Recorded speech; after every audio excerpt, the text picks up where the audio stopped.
Hi guys, so welcome to my YouTube channel. तो दोस्तों, मैं आज आपसे कुछ जजमेंट्स डिस्कस करने वाला हूं, क्योंकि जब भी कोई चेक बाउंस के केस में एक्यूज़ मना करता है कि उसके लायबिलिटी नहीं है, तो वो कुछ तो अपने फेवर में ज़रूर चीज़ें लेकर आने की कोशिश करेगा, जिससे कि कोर्ट को वो गुमराह कर सके, कोर्ट को ये बताने की कोशिश कर सके कि वो इनोसेंट है, राइट। क्योंकि अपने आप को प्रूव करने का राइट तो सबके पास होता है, एक्यूज़ के पास भी उतना ही राइट है अपने आप को इनोसेंट साबित करने का। लेकिन मैं इस वीडियो को इसलिए बना रहा हूँ क्योंकि जिनके जेन्युइन केसेस हैं उनको तो पता ही है कि उनको पैसे वापस लेने हैं, और एक्यूज़ कुछ ना कुछ तो बहाने लगाएगा कि ये हो गया, वो हो गया। तो मैं एक सबसे इम्पॉर्टेंट चीज़ जिसके बारे में डिस्कस करना चाहता हूँ कि एक सबसे कॉमन डिफेंस है, पूरे वर्ल्ड में होता है, आई थिंक पूरे वर्ल्ड में होगा, कि जब भी किसी का चेक बाउंस हो चुका है और एक्यूज मना कर रहा है कि लायबिलिटी है, तो वो क्या कहेगा कि यार मेरा चेक चोरी हो गया, ठीक है। और अब उसको प्रूव करने के लिए भी एक्यूज कुछ ना कुछ तो टेंट्रम्स करेगा कि हाँ ये किया, वो किया। तो मैं एक अपना एग्जांपल देके बताता हूँ मेरे केस में कहाँ, किस प्रोसीडिंग के कौन से टाइम पे क्या चीज़ हो रही है और इसमें कौन सी जजमेंट मेरे काम आ सकती है। अभी तक मैंने इसको यूज़ नहीं किया है, लेकिन मुझे लगता है कि यूज़फुल हो सकती है। तो दोस्तों, मैंने केस किया था सितंबर के मंथ में। आई थिंक मैं चेक बाउंस हुआ था जून जुलाई के टाइम के आसपास। केस मैंने सितंबर में किया था, डेट्स मिली, 2 बार नॉन अवेलेबल वारंट्स इशू हुए, तो अब जाके 27 दिसंबर को हेयरिंग है उस केस की। तब जाके अभी शायद ये प्रोबेबिलिटी है कि एक्यूज़ड वहाँ पे आए, क्योंकि लास्ट टाइम उस एक्यूज़ ने first time non available warrant issue होने के बाद उसने एक लॉयर को भेजा था। तो जैसे ही नॉन अवेलेबल वारंट इशू हुआ उस एक्यूज़ के अगेंस्ट 21 अक्टूबर 2021 को, 29 अक्टूबर को एक्यूज़ ने कोर्ट में police station, local police station में जाकर मेरे अगेंस्ट एक एफआईआर कराने की कोशिश की, कंप्लेंट की है, जो कि सीआरपीसी 160 के अंडर आती है, जिसमें आपसे पूछताछ के लिए पुलिस आपको बुला सकती है।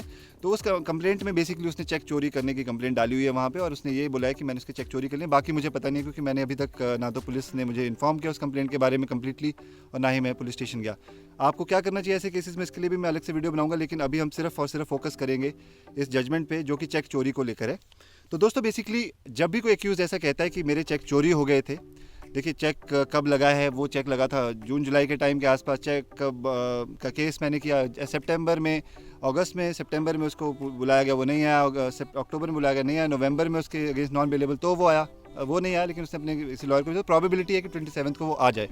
तो दोस्तों, क्या होता है कि अगर वो ये कहता है कि मेरे चेक चोरी हो गए थे, तो एक बहुत इंपॉर्टेंट जजमेंट है जो कि रोहिणी कोर्ट दिल्ली में जजमेंट दिया था। तो बेसिकली एक केस है वरिंदर कालरा वर्सेस अमित कुमार, जिसमें बेसिकली वरिंदर कालरा जो है वो कंप्लेनेंट है, आई थिंक, या जो भी है इसमें। मतलब मैंने इस जजमेंट को पूरा नहीं पढ़ा, लेकिन इस जजमेंट का जो लिंक है वो मैं आपको वीडियो के डिस्क्रिप्शन में दे दूंगा, आप इसको डाउनलोड कर लीजिए। और इस जजमेंट का जो पॉइंट नंबर 25 है वो बहुत ज़्यादा इंपॉर्टेंट है बेसिकली।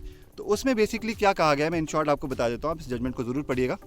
तो उसमें जब भी एक्यूज़ ने ऐसे बोला, डिफेंस लिया कि नहीं मेरा जो चेक चोरी हो गया है और कंप्लेनेंट का केस एकदम फॉल्स केस है, इसके बेसिस पे कोई कंप्लेंट बनती नहीं है, क्योंकि कंप्लेनेंट ने झूठा केस किया। तो उस केस में जज ने जब उस कंप्लेंट के बारे में पूछा, तो बेसिकली एक्यूज़ड को जब सारी उस कंप्लेंट को देखा जज ने, तो उन्होंने जजमेंट दिया कि बेसिकली एक तो एक्यूज़ड जो है वो गवर्नमेंट सर्वेंट है, ठीक है, गवर्नमेंट जॉब करते हैं। तो ऑब्वियसली एक जो भी इंसान कोई गवर्नमेंट जॉब करता है, कोई प्राइवेट जॉब भी करता है, तो ऑब्वियसली हम अपने राइट्स के को लेकर काफ़ी अवेयर होते हैं।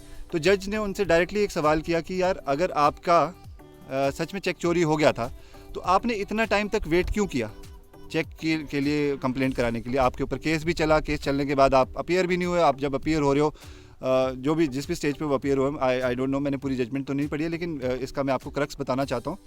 तो जज ने कहा कि आपने चेक चोरी करने की कंप्लेंट अभी की है, और इस कंप्लेंट के बेसिस पे आप क्या प्रूव कर देना चाहते हो कि आपका चेक चोरी हो गया? तो वो कंप्लेंट एक मेंटेनेबल कंप्लेंट नहीं थी। तो ये जजमेंट जो है, इस जजमेंट का रेफरेंस लेकर आप कोर्ट में अपने वकील को कह सकते हैं कि वो आपको प्रेजेंट कर सके, या अगर आपका वकील नहीं बोलता तो आप खुद से भी इस चीज़ को जज के सामने प्रेजेंट कर सकते हो with the permission of the honourable court, जो कि आपके लीगल रिप्रेजेंटेटिव होगा, जो भी आपका एडवोकेट होगा, बड़े आराम से आपको दिला सकता है। तो आप अपने एडवोकेट को एक बार बोल सकते हैं कि ये वाली जजमेंट का आप रेफरेंस दें।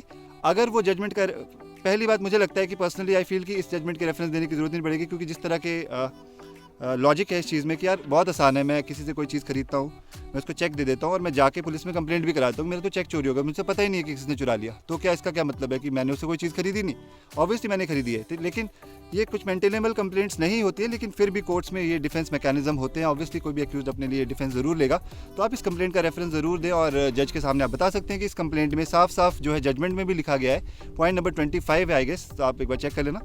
और उसमें साफ साफ बोला गया कि एक मेंटेनेबल कंप्लेंट नहीं है, क्योंकि ये बहुत ईजी है किसी के लिए भी यार। और कोई एक गवर्नमेंट ऑफिसर है, उससे ये एक्सपेक्टेड कभी हो ही नहीं सकता है कि यार वो इतना टाइम वेट करेगा एक झूठी कंप्लेंट के लिए, वो भी कि चेक चोरी होगा। इसका मतलब ये है कि कुछ ना कुछ लायबिलिटी ज़रूर थी जिसके बेसिस पे वो बंदा आप छुपा रहा है, तो इसलिए एक मेंटेनेबल कंप्लेंट नहीं थी। तो इस डिफेंस को आप इस तरह से ख़त्म कर सकते हो। थैंक यू गाइज, और kindly like, share and subscribe.